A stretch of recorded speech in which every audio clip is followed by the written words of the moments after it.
as the hearings continue. Muremi Mwangi, KTN News in Nairobi.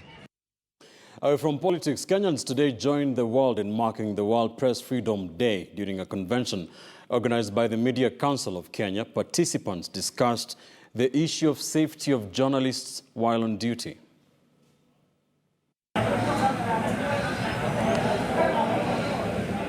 This is just one of the examples of harassments that journalists face in the line of duty.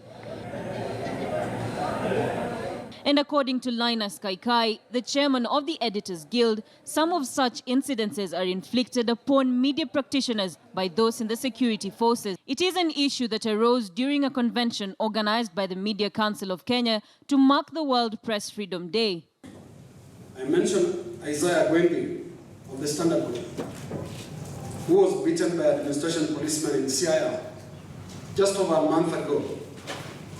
Cameraman Bill Otieno of the Nation Media Group, who was beaten by police and his camera destroyed in Voi early in March.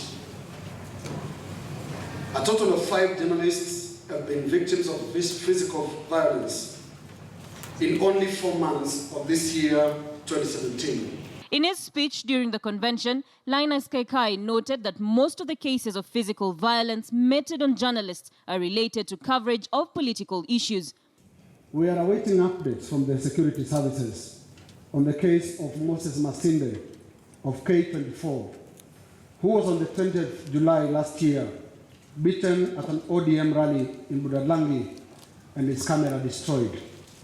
Lydia Nyawera of the Standard Group and Grace Gitao of the Nation Media Group, who were both beaten by Nyeri MCAs while covering the county assembly in August last year.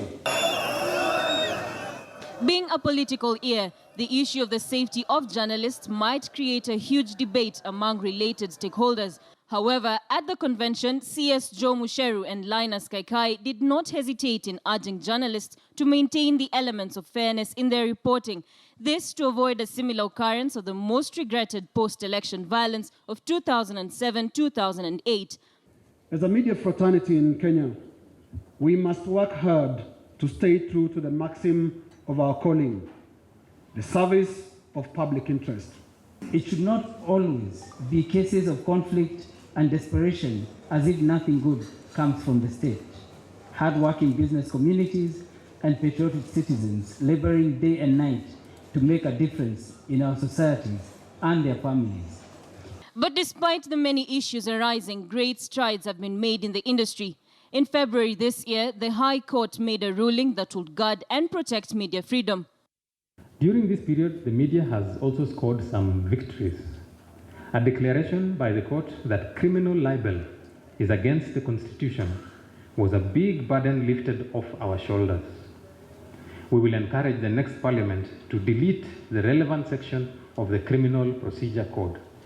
So the section remains, only that the court has declared that this section cannot be used. But we would be comfortable if we did not have it in the statute at all. The law on defamation was termed as unnecessary by the court, citing that in a democratic society, such a law was a serious interference with the freedom of expression. It was a law that will serve the penalty of up to 2 years for those found guilty. At the moment, despite the many issues arising in the field of duty, the passion burning within the men and women behind the lens and with the pen and